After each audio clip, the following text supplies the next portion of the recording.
And good evening, my loyal subjects, and welcome back inside the dungeons, here inside the Palace Castle.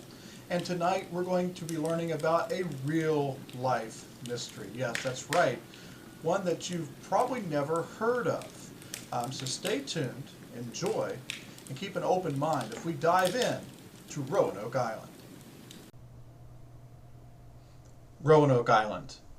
Yes, now before we actually get into Roanoke Island, we have to go back to the last episode here on Historia Mystoria when we took a look at all of the different countries that were really searching for the Northwest Passage. And it leads us into what we're going to be talking about over the first few weeks here on Historia Mystoria, which is what great nation is going to become the biggest empire in the world. I mean, back in your world history classes, you probably talked about China. You talked a little bit about India. You could have talked a little bit about, some of the first, the Aztecs and the Mayans, and of course, obviously Rome as being the biggest empires in the world. Now, it's going to be now the Western European civilizations who are going to try and become that new big empire with Rome crumbling to the ground. We know that it's going to be between Spain, France, England, someone in Western Europe who's really going to put their foot down and become the new empire here in the New World.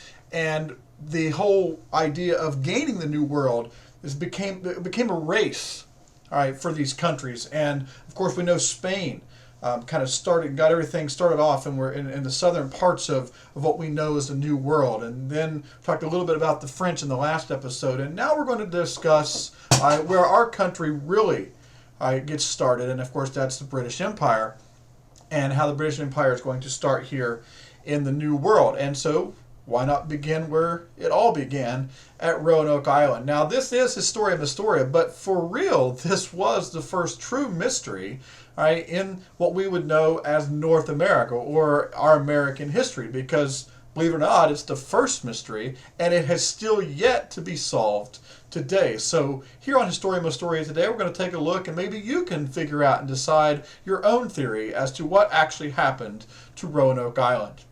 Well, Roanoke Island is pretty much right off the coast of North Carolina. We would consider that the Outer Banks today. That's where the first British settlements in the New World, or in North America, was set up. Now, Roanoke Island was settled by Sir Walter Raleigh in the year 1584. Of course, don't worry about dates. Dates aren't really all that important. But in 1584, a man by the name of Sir Walter Raleigh was the first man to actually set up a British settlement. Now, he funded, all right, and was helped to authorize all the expeditions to Roanoke Island. So he wasn't involved as much as maybe setting up, but he was the man who funded it. And so that's the guy that we can think of. Now, we know today that Raleigh is the present-day capital of North Carolina, but it was actually Virginia. He named the entire region in which he landed, all right, Virginia. Of course, we know the states of Virginia and North Carolina are connected, but Virginia is way farther north than the Outer Banks. So he is the man who is responsible for kind of naming the entire region Virginia. Now, don't get this confused with Jamestown, because Jamestown came after, and what it really truly was in Virginia. But the settlement overall failed, mostly because of food shortage, trouble with the Native Americans, and the Spanish. These were just some of the reasons why that first British settlement was a complete failure. So much, in fact, that everyone that was there, died of the food shortage, died at the hands of the Native Americans or the Spanish, and so there was really not a great hold on exactly how they were going to be able to survive in this new world. And that brings me to the next point. What were they really doing? They were so used to European life, and these new people coming over here to a new area, a new lifestyle, trying to start things anew. And you can just imagine some of the things that they would have had to deal with in a new place that they'd never been before. Now, in 1587, this is where the story gets really good. John White returns, okay? And John White, and yes, it's going to be funny, guys. We're going to be talking about John this, John that. There are 1,000 Johns. So remember that you always, always, always need to remember last names. But John White, okay, is going to try a new settlement on Roanoke Island. And in 1587, he returns with people, all right, to do that. Now, he returned back to England and later in 1587 to get supplies. He felt that they needed more supplies to be able to survive. That was the problem with the first settlement, that they weren't able to actually survive because they didn't bring enough stuff with them, that they couldn't be self-sufficient on what they had, resources, all right, over here in the New World. So in 1587 he returns, but then that's where there was a problem. The war between the British and the Spanish Armadas was happening over in the Eastern Atlantic Ocean. And John White was forced back to war, and he was not able to return. As a matter of fact, he wasn't able to return to the colony until 1590, some 3 years after he had left.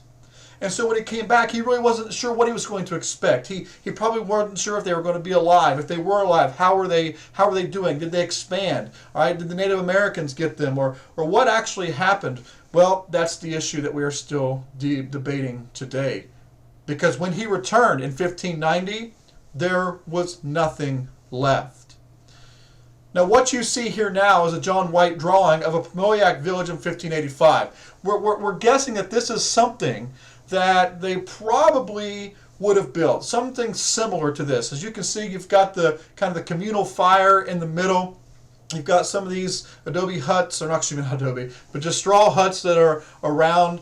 You've got one that's kind of big, probably like the meeting hall or the mess hall. You can imagine what the center fire meant. It was a meeting place. Maybe they gathered there to figure out what all they were doing, and they'd have come and got their chores, and maybe what exactly their duty was for the day. And you can see some of the huts where they would have stayed. And so even though this is a Mosaic village, you could also kind of guess that this might be how they structured their own little village with a fence around it for protection from animals and Indians and things like that. And so you can kind of get a visual there of what it might have looked like. Now, once White returned and to find that everyone had vanished, that's where the story really turns, because they really had no clue. The only thing that was left was the fence. And it started putting speculation into, where did these people go? You know, the theories are out there that maybe they just picked up and left and went somewhere else. There's the theory out there that there was a natural disaster like a hurricane that came and wiped it out. But most people kind of put that debate to rest because they said, well, the fence wouldn't have lasted. And the only clue that we have was a word kind of scribed into a tree called Croatoan, Croatoan, as you can see here. And that's the only clue that we have.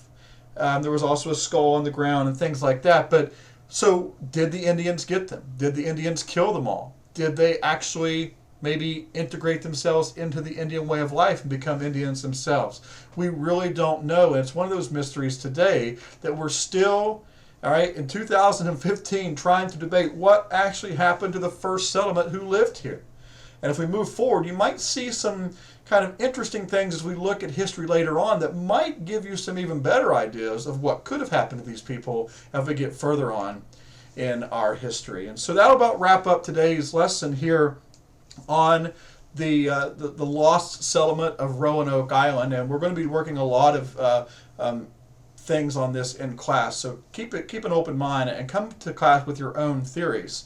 But for now, we still aren't sure what actually happened to the people of the first settlement of Roanoke Island. So as we sit here in the garden of the Palace Castle, you can see that we are still not for sure what happened to the lost colony at Roanoke Island. I really hope you enjoyed today's episode of Historia Mystoria. Come to class with a theory of your own as we work more towards finding out what really happened to the lost colony. Until next time, I hope you have a wonderful evening, and for everybody here at the castle, good night. And remember, if we involve you, you will always learn.